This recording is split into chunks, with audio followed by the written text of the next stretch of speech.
Easy PSM, big modern pop. Easy PSM, steps are easy. Positive, academic, trustworthy. नमस्कार दोस्तों, अभी तक हमने पढ़ा डेटा।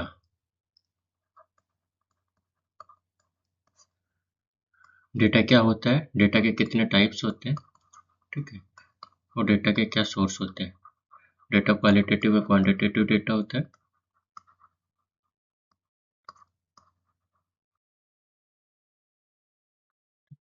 वो नॉमिनल, ऑर्डिनल, इंटरवल और रेशियो स्केल पे मेजर किया जाता है। डेटा के प्राइमरी और सेकेंडरी सोर्स होते हैं।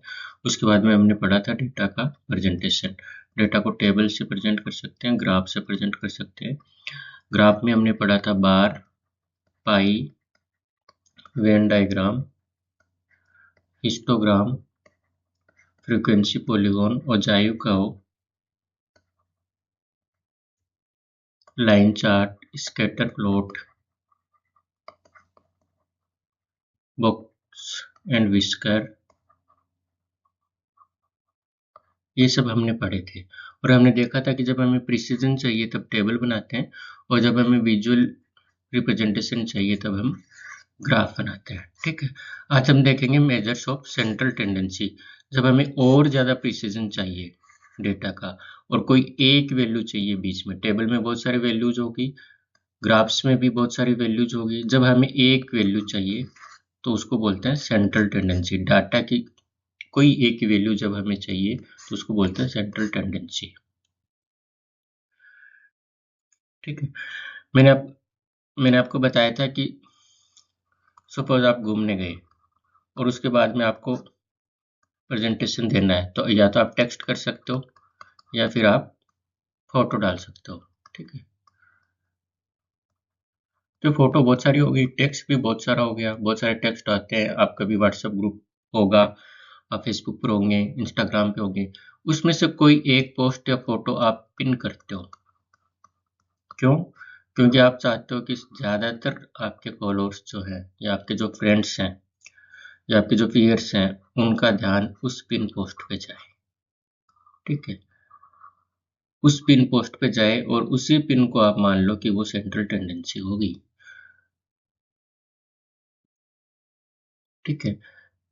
उसी पिन को आप मान लो कि वही सेंट्रल टेंडेंसी होगी। सो जब एक इन्वेस्टिगेटर बहुत सारे डेटा कलेक्ट करता है, चाहे वो ब्लड प्रेशर पे हो, हीमोग्लोबिन पे हो, हाइट पे हो, वेट पे हो, तो इतने सारे डेटा कम्युनिकेट करने में थोड़ी सी प्रॉब्लम आती है। तो वो चाहता है कि कोई एक वैल्यू उसके पास आए जिससे उसकी मेंटल पिक्चर बन जाए उससे, और उस वैल्यू को कहते हैं हम सेंट्रल वैल्यू।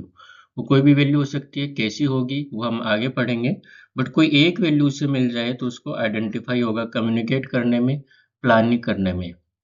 सपोज आप कोई दूसरी पिकनिक ऑर्गेनाइज करने जा रहे हो, कोई मीटअप या पार्टी ऑर्गेनाइज करने जा रहे हो, ठीक है। आप, आपके बैच में 100 स्टूडेंट्स हैं, 100 में से 20 लोगों ने मना कर दिया, तो आपने 80 स्टूडेंट्स से पूछा कि कहाँ जाना चाहिए। सबने अपनी अपनी कन्वीनियंस के हिसाब से अपने आसपास लोकेशन भेज दी कि यहाँ जाना चाहिए, यहाँ जाना चाहिए, यहाँ जाना चाहिए, यहाँ जाना चाहिए, यहाँ जाना चाहिए, यहाँ जाना चाहिए, यहाँ जाना चाहिए, यहाँ जाना चाहिए, यहाँ जाना चाहिए, ठीक है। अब आप एक साथ पार्टी करना चाहते हो तो सारी लोकेशन पे तो जा नहीं पाओगे, आपको किसी एक लोकेशन पर जाना होगा, ठीक है। तो उस एक लोकेशन का चूज करना, उस एक लोकेशन को सिलेक्ट करना ही आप समझ लो सेंट्रल टेंडेंसी हुई। सेंट्रल टेंडेंसी हुई। सपोज ये सिटी एक्स है और यहाँ पे आप ऐसे एक्स ऐसे डिस्ट्रीब्यूट हो रखे हो, ठीक है। कोई यहाँ रहता है, कोई यहाँ रहता है, कोई यहाँ रहता है। तब आप क्या चाहोगे कि कहाँ पे पार्टी होनी चाहिए, ताकि ज़्यादातर लोगों को कन्वीनियंट रहे। ज़्यादातर लोगों को कन्वीनियंट रहे तो आप चाहोगे कि आपकी पार्टी जो है वो यहाँ हो जाए, इसके आसपास कहीं हो जाए, ठीक है। इसके आसपास कहीं हो जाए, आप यही चाहोगे। ये जो सेंट्रल वैल्यू है इसके आसपास आप पार्टी करना चाहते हो, यही मीन है। क्या है? मीन है। एक दूसरी सिटी वाई है, उसमें आप ऐसे रहते हो,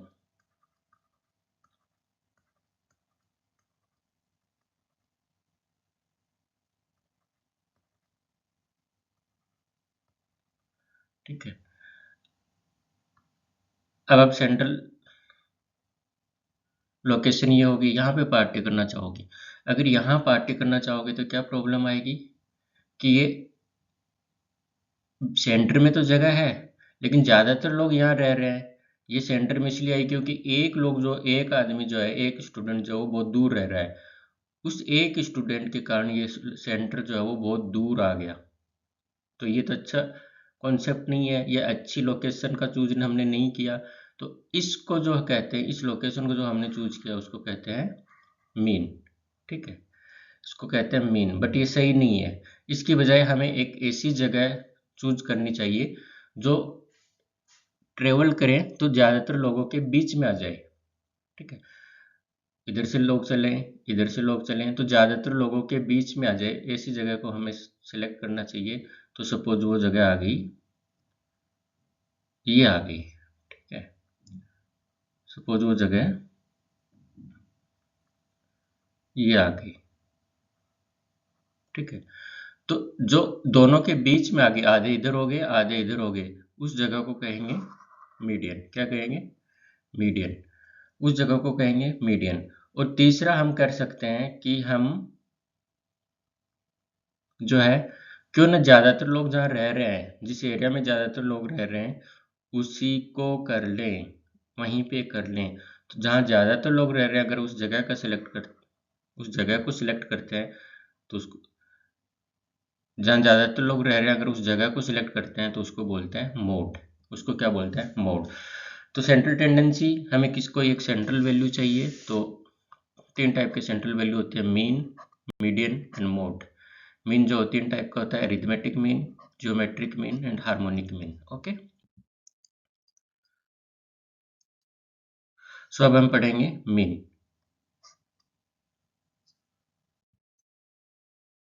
सबसे पहले अरिथमेटिक मीन। अरिथमेटिक मीन क्या होता है? आप रफली उसको बोल सकते हो एवरेज। वैसे तो एवरेज, मीन, मोड, मीडियन तीनों को बोला जाता है, लेकिन आप जिस लैंग्वेज में एवरेज बोल रहे हो दैट इज अरिथमेटिक मीन। इसका मतलब जितने आपके पास ऑब्जर्वेशन होंगे, सपोज 1 3 5 7 8 9 10 15, ये सब होंगे, इनको आप सबको सम करोगे, फिर जितने नंबर्स हैं, जितनी बार, जितने मतलब n है, उससे उनको डिवाइड करोगे और जो आएगा that is mean, that is mean. और वो कौन सा मीन होगा? Arithmetic mean. कौन सा मीन होगा? Arithmetic mean. अरिथमेटिक मीन को जो है एक्स बार से डिनोट करते हैं। किससे? एक्स बार से डिनोट करते हैं। ओके, समेशन एक्स इज इनका सबका टोटल, एन इज फ्रीक्वेंसी, कितनी बार है? 1 2 3 4 5 6 7 8। ये जो है हमारे लिए सबसे ज्यादा काम की चीज है, मीन। Mean haemoglobin. आप 100 बच्चे हो, उनका हीमोग्लोबिन कितना होगा तो कैसे निकालेंगे? इससे। मीन हाइट, आप 100 स्टूडेंट हो, मीन हाइट कैसे निकालेंगे? ऐसे। मीन वेट कैसे निकालेंगे? इससे निकालेंगे, ठीक है। लेकिन कभी कभी क्या प्रॉब्लम होती है, ये सिमिलर नहीं होता। जैसे आपका हीमोग्लोबिन सबका 10 से 15, 10 से 14, 10 से 13 के आसपास होगा, किसी का 9 होगा, तो यहाँ ठीक है मीन। आपका वेट भी लगभग 55 टू 70 के बीच में होगा, ये भी ठीक है। लेकिन कभी कभी क्या होता है, जैसे इनकम, अब किसी की इनकम मंथली जो है वो 20,000 होती है, किसी की मंथली इनकम जो 10 लाख होती है। तो अगर यहाँ पे मीन निकालेंगे तो क्या होगा? मीन जो ऊपर चला जाएगा, 10 लाख की तरफ चला जाएगा। हमने देखा था कि अगर कोई एक आदमी दूर रहता है तो सेंट्रल लोकेशन जो है वो मैप में दूर चली जाती है। तो उस कंडीशन में मीन हमारे पास नहीं आएगा, और उस डेटा को बोलते हैं स्क्यूड डेटा। क्या बोलते हैं? Skewed data. आगे पढ़ेंगे हम क्या होता है, बट स्क्यूड डेटा अगर हो जाता है तो हम मीन का यूज नहीं करते। मीन का यूज तभी होता है जब डेटा नॉर्मली डिस्ट्रीब्यूटेड हो। नॉर्मली डिस्ट्रीब्यूटेड मतलब सबका एक जैसा हो, सबका एक जैसा पैटर्न हो।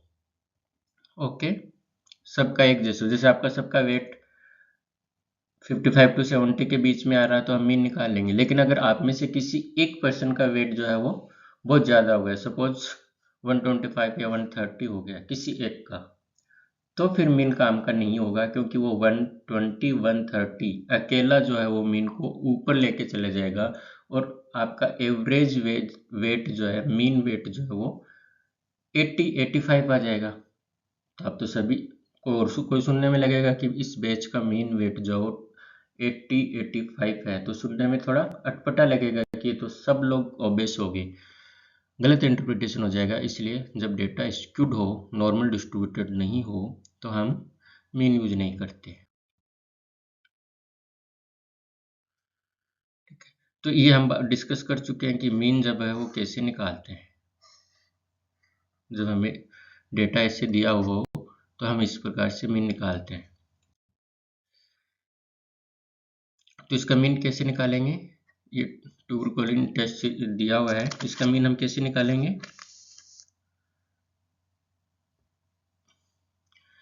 इन सबको हम ऐड करेंगे, फिर ये 10 है, इनको 10 से डिवाइड कर देंगे, तो हमारा मीन जो है वो आ जाएगा 80/10 equal to 8 mm। Unit important है, जो डेटा की यूनिट होगी वही मीन की यूनिट होगी। ओके,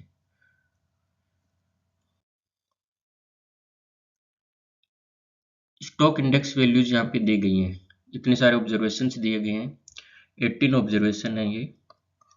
इनका मीन कैसे निकालेंगे, एक्स बार इक्वल टू सबको ऐड करेंगे, summation X divided by N, सबको ऐड करोगे तो आएगा आपका 0.6 सॉरी सबको ऐड करोगे तो आपका आएगा 12.41 डिवाइडेड बाई 18, तो ये आएगा 0.689 यूनिट लेस, क्योंकि डेटा जो है उसमें कोई यूनिट नहीं दी गई है, इंडेक्स है। 0.689 को अगर हम 2 डिजिट तक रखना चाहते हैं तो ये हो जाएगा 0.69। गॉट इट, ये यहाँ पे सॉल्व करके दिया हुआ है 0.69। तो वो तो हमें डेटा दिया गया था सिंपल 7 8 9 10 11 ऐसे, तो हम डेटा कर सकते हैं। जब इनकी हमें फ्रीक्वेंसी दी गई हो, अगर 7 4 बार आ रहा हो, 8 3 बार आ रहा हो, 9 जो है 3 बार आ रहे हो, तो हम उनको बार बार जोड़ने के बजाय टेबल बनाते हैं डेटा को अच्छे से रिप्रेजेंट करने के लिए। इस टेबल से कैसे मीन निकालेंगे, उसके लिए हमारे पास फॉर्मूला होता है।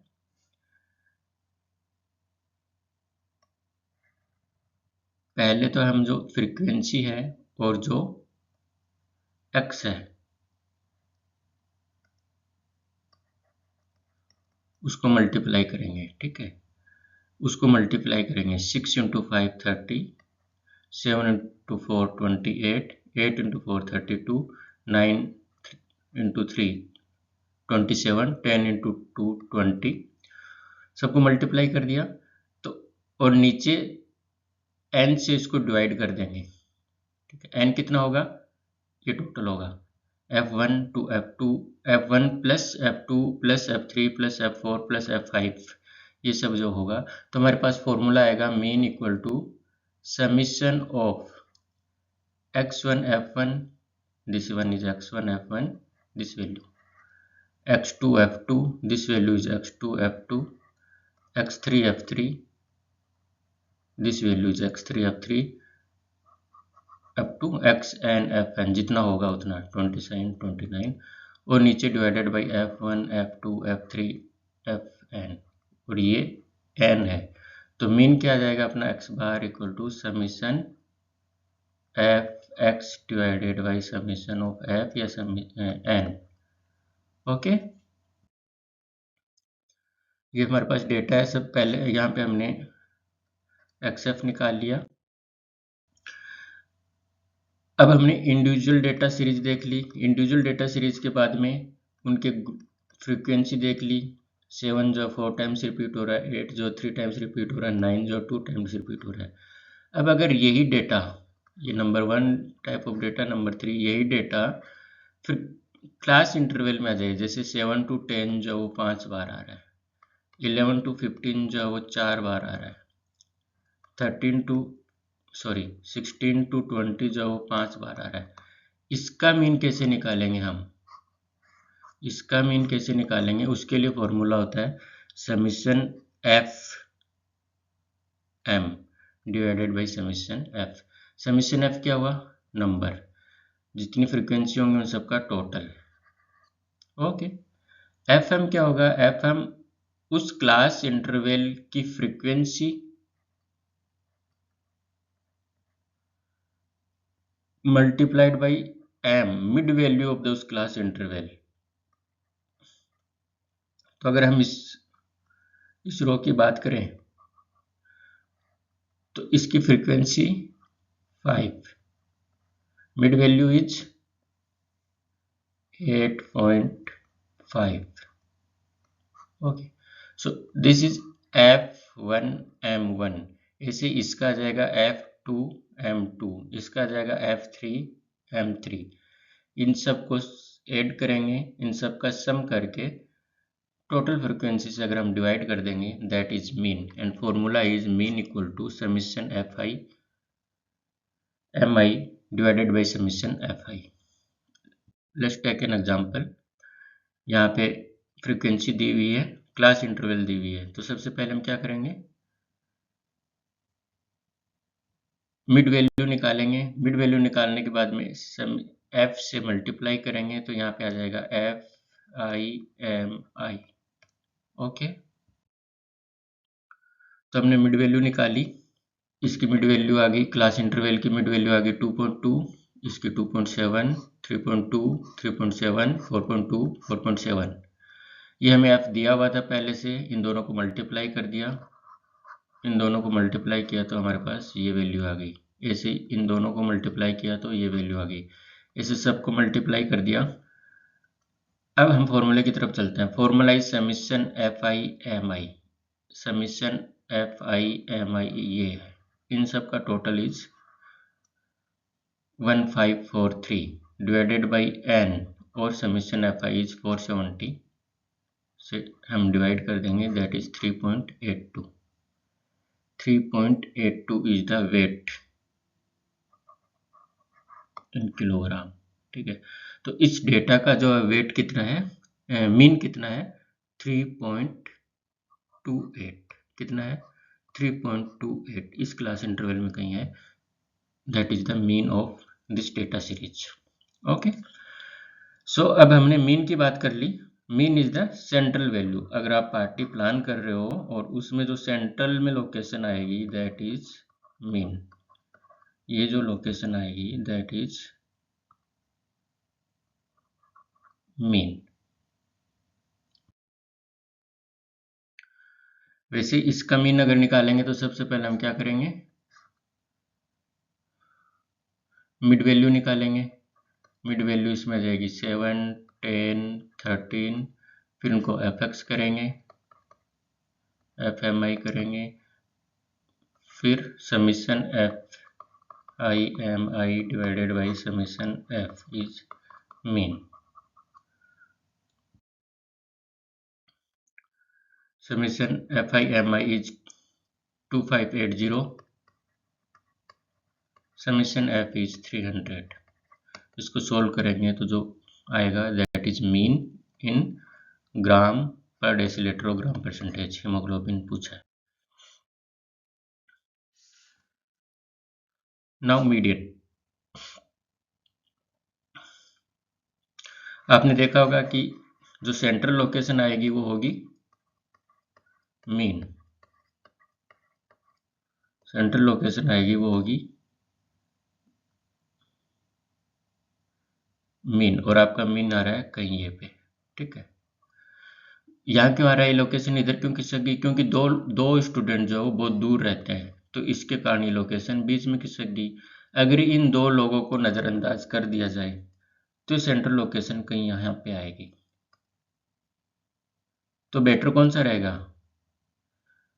ये लोकेशन बेटर रहेगी।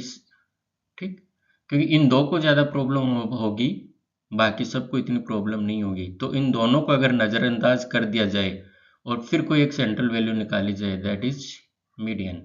ये दोनों क्या है, बहुत दूर रहते हैं, इसलिए इनको क्या बोलेंगे, आउटलायर। क्या बोलेंगे, आउटलायर। सो मीडियन कैसे निकालते हैं, median is value which divide the complete data set into two equal parts, central most value. कब, जब डेटा को असेंडिंग या डिसेंडिंग ऑर्डर में लिख देंगे। असेंडिंग और डिसेंडिंग ऑर्डर में डेटा जब हम सॉर्ट कर लेंगे, उसके बाद में जो सबसे बीच में वैल्यू आएगी, दैट इज मीडियन। तो मीडियन क्या बताता है, डिस्ट्रीब्यूशन बताता है। क्या बताता है, डिस्ट्रीब्यूशन बताता है कि कितने लोग ऊपर हैं, कितने लोग नीचे हैं उस डेटा सेट के। सो हमारा डेटा सेट था 2 4 4 5 5 7।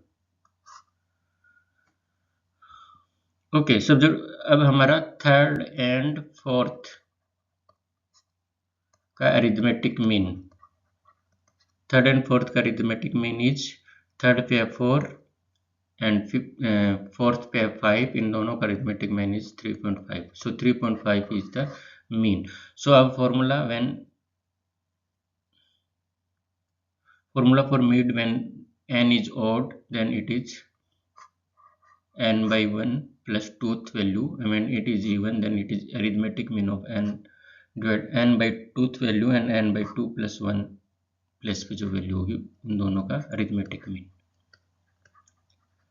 Okay, so let's have an example. इसका मीडियन निकालना है हमें, तो क्या करेंगे, सबसे पहले इसको असेंडिंग या डिसेंडिंग ऑर्डर में लगाएंगे। असेंडिंग या डिसेंडिंग ऑर्डर में लगाने के फिर यहाँ पे n कितना है, 18 n by 2 9, तो मीडियन कितना आएगा, 9th एंड 10th वैल्यू का जो है अरिथमेटिक मीन। ओके, तो इसको हमने सबसे पहले असेंडिंग ऑर्डर में लगाया, तो 9th वैल्यू 9th प्लेस पे आया 0.61, 10th प्लेस पे आया 0.63, इन दोनों का जो मीन आएगा दैट इज 0.62, एंड इन दोनों का मीन जो है वो मीडियन होगा। Got it. Now discrete data series. What is discrete data series, जब हमारे पास फ्रीक्वेंसी हो, डेटा ऐसे हो, 2 जो 5 टाइम्स रिपीट हुआ, 3 जो 4 टाइम्स, 4 जो 2 टाइम्स, 7 जो 10 टाइम्स रिपीट हुआ, that is discrete data series. तो जब भी ऐसा डेटा आ जाता है और हमें मीन निकालना हो, तो सबसे पहले हम क्या निकालेंगे, ये फ्रीक्वेंसी है, क्यूमुलेटिव फ्रीक्वेंसी निकालेंगे। ओके, ये इनकी क्यूमुलेटिव फ्रीक्वेंसी होगी। अब मीन क्या होता है, सॉरी मीडियन क्या होता है, n by 1 plus tooth value. तो यहाँ पे n कितना है, 21, ये है ना, n is 21, so 21 by 2 is 10.5। तो मीडियन जो है वो जो फ्रीक्वेंसी, जिस फ्रीक्वेंसी में 10.5 वैल्यू होगी, उसकी कोरोस्पोंडिंग जो भी क्लास होगी that will be the median. 10.5 किस में होगी, क्यूमुलेटिव फ्रीक्वेंसी, यहाँ तक तो होगी नहीं, 10.5 यहाँ होगी नहीं, क्योंकि यहाँ पे 10 तक है ये सिर्फ, तो 10.5 इसमें होगी, किस में होगी, इसमें होगी। यहाँ पे क्यूमुलेटिव फ्रीक्वेंसी 10.5 आएगी, और इसके कोरोस्पोंडिंग जो x है दैट इज 4, तो मीडियन क्या हो जाएगा, 4। मैंने आपको यहाँ समझा दिया, आपको पहले असेंडिंग या डिसेंडिंग ऑर्डर में लेना होगा। हमारे पास डेटा ऑलरेडी डिसेंडिंग ऑर्डर में था, तो यहाँ पे मीडियन जो 4 हो जाएगा। Got it. इस एग्जाम्पल से करते हैं, तो ये एग्जाम्पल डिस्क्रीट डेटा सीरीज है, x दिया हुआ है, हमें फ्रीक्वेंसी दिया हुआ है, तो सबसे पहले हम क्या निकालेंगे, क्यूमुलेटिव फ्रीक्वेंसी। क्यूमुलेटिव फ्रीक्वेंसी हमने निकाल दी, टोटल क्यूमुलेटिव फ्रीक्वेंसी हमारे पास आई 120, सो 120 प्लस 1 डिवाइडेड बाई 2 इज 60.5। तो 60.5 क्यूमुलेटिव फ्रिक्वेंसी कहाँ प्लेस करती है पहले हमें देखना है। यहाँ पे तो आया 45, इसमें तो होगी नहीं, इससे आगे वाली में होगी। 46 to 65 इसमें है तो ये होगी, और इसके क्रोस्पोंडिंग एक्सिस 5, तो मीडियन कितना होगा 5। Got it. इसका अगर हमें मीडियन निकालना हो तो पहले हम क्यूमुलेटिव फ्रीक्वेंसी निकालेंगे। 16 में 24 जोड़ेंगे 40 में 26 66, 30 ऐड करने पे 96, 20 ऐड करने पे 116, 6 ऐड करने पे 122। Cumulative frequency is 122। मीडियन होगा n/1 + 2 आ जाएगा हमारा 123, 62.5। अब हमें देखना है ये 62.5 जो है वो कहाँ प्लेस कर रही है क्यूमुलेटिव फ्रिक्वेंसी। क्यूमुलेटिव फ्रिक्वेंसी में देखना है, यहाँ 40 तक है तो यहाँ कहीं आएगी। इसके क्रोस्पोंडिंग एक्स देखना है, एफ नहीं देखना, एक्स देखना है 150, तो 150 विल बी आवर मीडियन।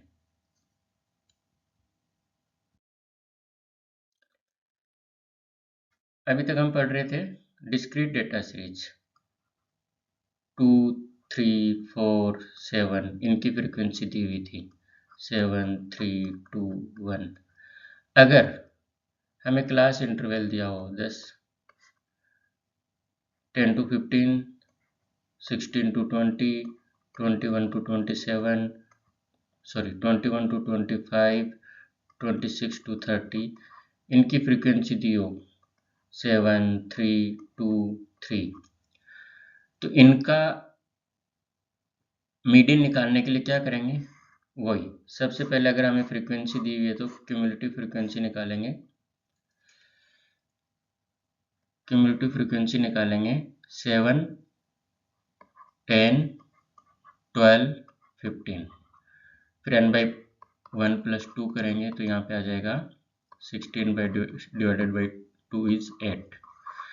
अब हम देखेंगे कि 8 जो है वो क्यूमुलेटिव फ्रीक्वेंसी कहाँ प्लेस कर रही है। 8 यहाँ पे कहीं प्लेस कर रही है, क्योंकि ऊपर वाला 7 तक है, 8 यहाँ पे आएगी, तो इसका क्रोस्पोंडिंग एक्स जो है ये क्लास आएगी, क्योंकि यहाँ पे क्लास दी हुई है तो ये क्लास आएगी। 16 to 20 के बीच में अपना मीडियन कहीं आएगा। 16 to 20 कहाँ आएगा, उसके लिए फॉर्मूला है L + n/2, L + n/2 - CF0 divided by F into I।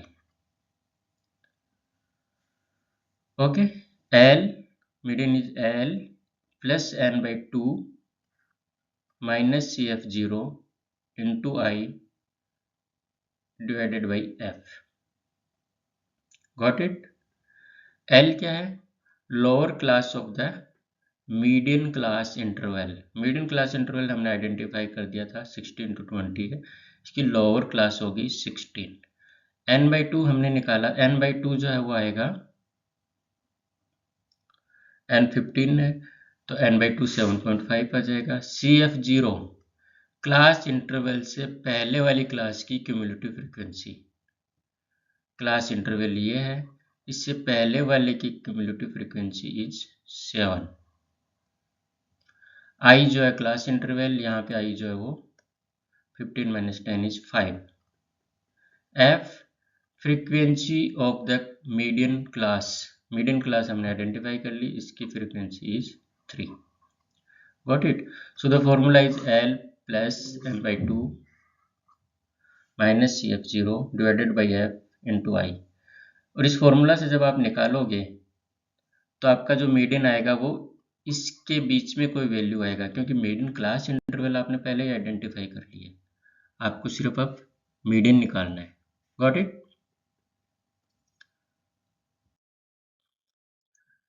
अगर इसका मीडियन निकालना हो तो क्या करेंगे, सबसे पहले क्यूमुलेटिव फ्रीक्वेंसी निकालेंगे। क्यूमुलेटिव फ्रीक्वेंसी निकालनी तो हमारे पास 265 आया। 265 divided by 2 is 132.5. 132.5 के corresponding median class interval होगी 132.5 से आगे की cumulative frequency हमें देखनी है, या तो 132.5 देखना है या उससे आगे की is 149, तो मीडियन क्लास हमारी हुई 140 प्लस 140, मीडियन क्लास इंटरवल हुई हमारी 140 टू 149। फॉर्मूला हमारे पास ये है XL plus n by 2 minus CF0 divided by F into I. L क्या है? Lower value of median inter class is 140, n by 2 is 132.5, class interval से पहले वाली क्लास की cumulative frequency is 83, class interval की frequency is 66, class interval is 10, class interval is 10।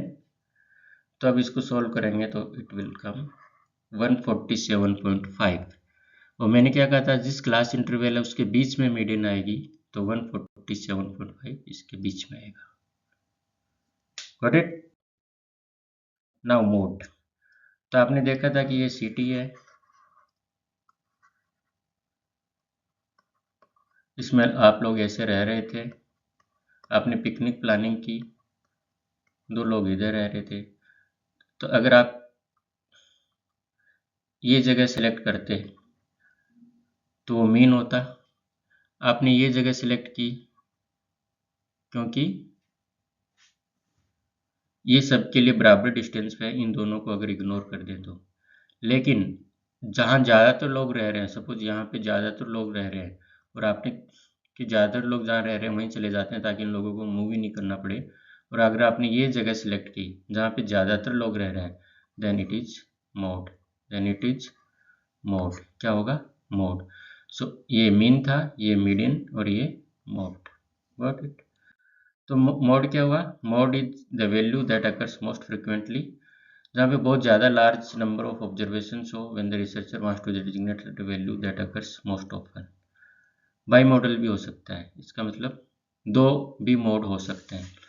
Simple terms में जो value सबसे ज़्यादा बार आएगी दैट इज मोड, और कोई एक वैल्यू भी ज़्यादा बार आ सकती है और कोई 2 वैल्यू भी ज़्यादा बार आ सकती है। जब 2 वैल्यू ज़्यादा बार आएगी then it is bimodal, इसके 2 मोड हो गए।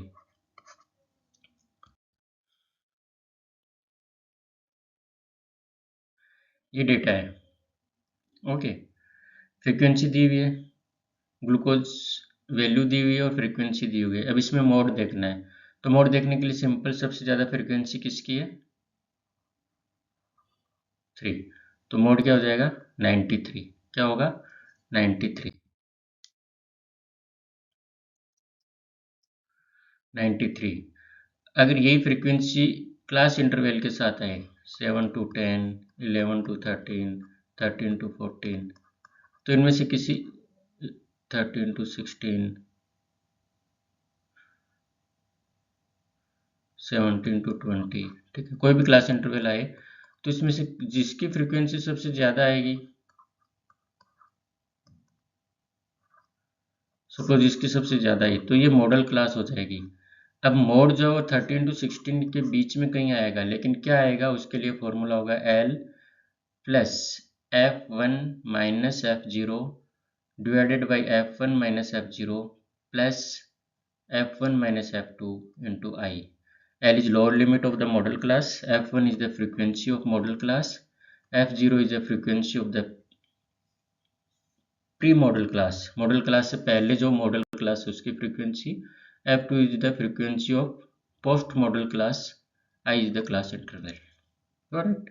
ये फॉर्मूला ध्यान में रखना है।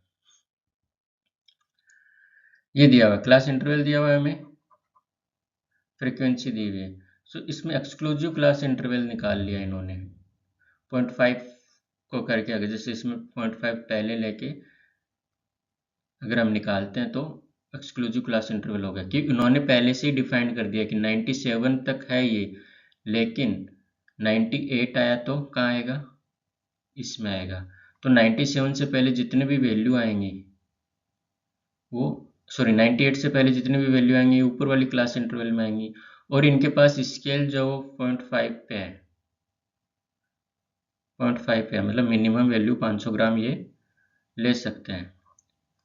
तो 0.59 तो कितना वैल्यू आ सकता है 97.5। सो 97.5 तक जो भी डेटा आएगा वो इसमें आएगा। ओके, सिंपली 102.5 तक डेटा आएगा वो इसमें आएगा। तो इन्होंने पहले से डिफाइंड कर दिया है, और जब इन्होंने डिफाइंड कर दिया तो हम इस क्लास को नहीं लेंगे, तो हम इस क्लास को लेंगे। तो यहाँ पे मॉडल कितना आ रहा है 17। सो मॉडल क्लास क्या आ गई 107.5 टू 112.5, ये मॉडल क्लास आ गई। हमारा फॉर्मूला था L plus F1 minus F0 divided by F1 minus F0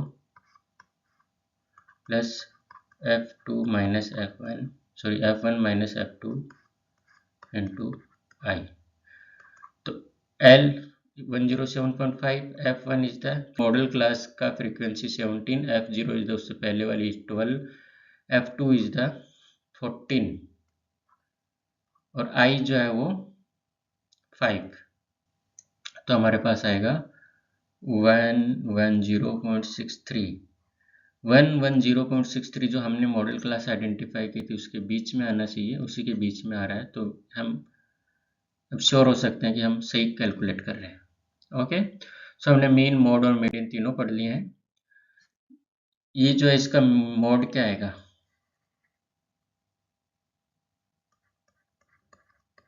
कुछ नहीं आएगा, सब वैल्यू एक बार है, तो नो मॉडल, कोई मोड नहीं है इसका। और ये जो वैल्यू है इसका मोड क्या आएगा, इसके दो मोड होंगे 3 और 2। तो कहने का मतलब है दो मोड भी हो सकते हैं, कोई मोड भी नहीं हो सकता। दो मोड होंगे तो बाई मॉडल बोलेंगे, कोई भी मोड नहीं भी हो सकता। ठीक है, बाई मॉडल डिस्ट्रीब्यूशन होगा तो मतलब दो बार पीक आएगा उसमें। एज के अकॉर्डिंग अगर बाई मॉडल डिस्ट्रीब्यूशन हम देखें तो हॉजकिंस लिम्फोमा में होता है, वो दो बार पीक पकड़ता है। ओके, तो उसको बाई मॉडल डिस्ट्रीब्यूशन बोलते हैं। So mean, mode and median का यूज कब क्या होता है, जब हमारे पास सिमेट्रिक डेटा हो, सब कुछ बराबर चल रहा हो, आप ऐसे रह रहे हो, सब जगह पे रह रहे हो पूरी सिटी में, तो हमें मीन यूज करना चाहिए। मीन बेस्ट होता है। बट अगर नॉर्मल डिस्ट्रीब्यूशन नहीं है, स्क्यू डिस्ट्रीब्यूशन है, तो हमें मीन यूज नहीं करना चाहिए। उस कंडीशन में हमें मीडियन यूज करना चाहिए। और मीडियन जो है ऑर्डिनल डेटा में भी यूज करना चाहिए। ठीक है, ये किसकी बात हो रही थी, कंटिन्यूस डेटा की बात हो रही थी, डिस्क्रीट डेटा की बात हो रही थी, कंटिन्यूस डिस्क्रीट डेटा की बात हो रही थी, या फिर इंटरवल या रेशियो की बात हो रही थी। लेकिन जब ऑर्डिनल डेटा हो और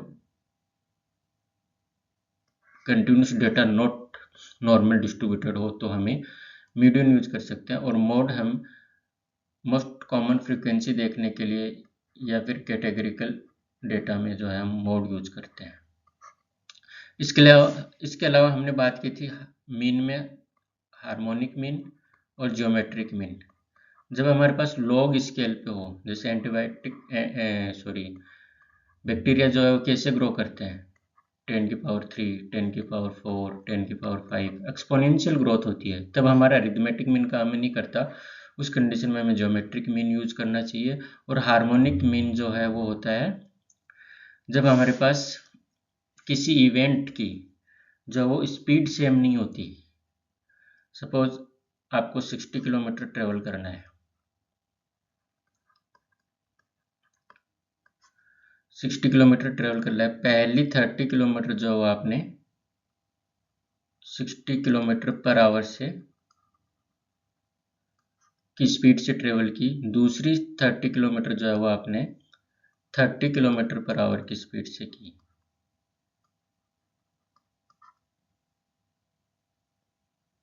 ओके, तो आपका एवरेज कितना आना चाहिए 45 kilometre per hour, that is arithmetic mean. But यहाँ पे अरिथमेटिक मीन काम में नहीं आएगा क्योंकि आपकी स्पीड सेम नहीं थी। ठीक है, आपको सेम टाइम नहीं लगा। यहाँ पे जो है वो हार्मोनिक मीन काम में आएगा। और हार्मोनिक मीन कैसे निकालते हैं ये तो आपसे नहीं पूछा जाएगा, बट इतना ध्यान रखो हार्मोनिक मीन जो है वो जो स्लो स्पीड है उस पर ज़्यादा फोकस करता है, उस पर ज़्यादा एम्फेसिस रहता है, तो ये इसको पूरे डेटा को इधर खिसका के ले आएगा और इसका हार्मोनिक मीन जो आएगा वो 40 किलोमीटर पर आवर। सो आपकी एवरेज स्पीड यहाँ पे जो होगी वो 40 किलोमीटर पर आवर होगी। Got it? सो हम जब नॉर्मल कर्व पढ़ेंगे तब अच्छे से पढ़ेंगे, बट ये डेटा ये होता है नॉर्मली डिस्ट्रीब्यूटेड डेटा ऐसा होता है, सेंटर में सबसे ज़्यादा डेटा होता है, दोनों तरफ इक्वल जो है वो स्लोप होती है, और ये जो वो ऐसा लग रहा है टच कर जाएंगी बेस लाइन को, बट वो टच करती नहीं है। तो इक्वली सिमेट्रिकल होता है, ये दोनों तरफ सिमेट्रिकल है, एक जैसा है ना, तो इसको बोलते हैं नॉर्मल डिस्ट्रीब्यूशन। और ऐसा जगह हमारा डेटा होगा उस कंडीशन में मीन, मोड और मीडियन तीनों बराबर होते हैं। जब ये सिमेट्रिकल ना होगा तो या तो ये ऐसा हो सकता है या फिर ऐसा हो सकता है, उस कंडीशन में इसको स्क्यू डिस्ट्रीब्यूशन बोलते हैं। उस कंडीशन में इसको स्क्यू डिस्ट्रीब्यूशन बोलते हैं। अगर कोई आउटलायर इधर पॉजिटिव साइड में ज़्यादा है तो राइट स्क्यू हो जाएगा, लेफ्ट साइड में ज़्यादा है तो लेफ्ट स्क्यूड हो जाएगा। Got it? राइट स्क्यूड जो है इसको ऐसे देख सकते हैं, जब हम कर्व बनाएंगे और इसको एक माउंटेन मान लो, जिधर से हम चढ़ना पसंद करेंगे, इसमें किधर से हम चढ़ना प्रेफर करेंगे, यहाँ तो स्लोप जो बिल्कुल स्टीप है, इधर से करेंगे, तो जिस साइड से हम चढ़ना पसंद करते हैं उधर ही अपना कर्व जो है वो स्क्यूड होगा। तो इधर राइट साइड से करेंगे तो राइट स्क्यूड, इधर लेफ्ट साइड से करेंगे तो लेफ्ट स्क्यूड। जब राइट स्क्यूड होता है तो मीन जो सबसे ज़्यादा होगा, फिर मीडियन, फिर मोड। क्यों? क्योंकि जब राइट स्क्यूड होगा तो वो मीन को रेज कर देगा, री रा, तो मीन सबसे ज़्यादा आ जाएगा, मीडियन जो है बीच में होगा और मोड जो है वो सबसे कम होगा। जब लेफ्ट स्क्यूड होगा तो मीन जो है वो सबसे कम, देन मीडियन, देन मोड। जब लेफ्ट स्क्यूड होगा तो मीन जो लो हो जाएगा, ले लो, क्या होगा, ले लो, जो मीन जो है वो सबसे कम हो जाएगा, सबसे ज़्यादा मोड हो जाएगा। ये जो लेफ्ट स्क्यू डेटा है, ठीक है, टेल किधर है, इसमें हम ये अगर माउंटेन देखें तो किधर से क्लाइंब करना प्रेफर करेंगे, लेफ्ट साइड से, तो ये लेफ्ट स्क्यूड हो गया, और लेफ्ट स्क्यूड होगा तो mode is greater than median is greater than mean. Okay, अगर इसको माउंटेन कंसिडर करें तो किधर टेल बन रही है, राइट साइड में, तो राइट स्क्यू डेटा हो गया, और राइट स्क्यू डेटा होगा तो mean is greatest, then median, then mode. अगर ये नॉर्मली डिस्ट्रीब्यूटेड हो, सिमेट्रिक का हो, तो mode is equal to 3 median minus 2 mean. कई बार नेट पीजी में पूछ लेता है, mode is equal to 3 median minus 2 mean. जब डेटा नॉर्मली डिस्ट्रीब्यूटेड हो, 3 और 2 आपको याद रखना है, 3 ग्रेटर है तो जिसकी स्पेलिंग ग्रेटर होगी उसके साथ ग्रेटर नंबर लगाना है, और उसमें से जो छोटा है उसको घटाना है, सब्सट्रैक्ट करना है। ओके, सो हमने डेटा से स्टार्ट किया था, डेटा को टाइप क्या होते हैं, सोर्स क्या होते हैं, उसके बाद में डेटा को टेबल और ग्राफ से प्रेजेंट करते हैं।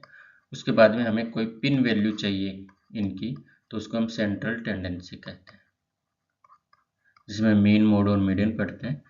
तो सपोज ये एक डेटा है तो उसकी पिन वैल्यू जो चाहिए that is central tendency, but pin value से हमारा काम कभी कभी नहीं चलता है, तो पिन वैल्यू के आसपास कितना है, जिसको हम स्प्रेड बोलते हैं। क्या बोलते हैं? स्प्रेड। ये स्प्रेड क्या होता है, डिस्पर्शन क्या होता है, वो हम अगली क्लास में पढ़ेंगे। Till then bye bye.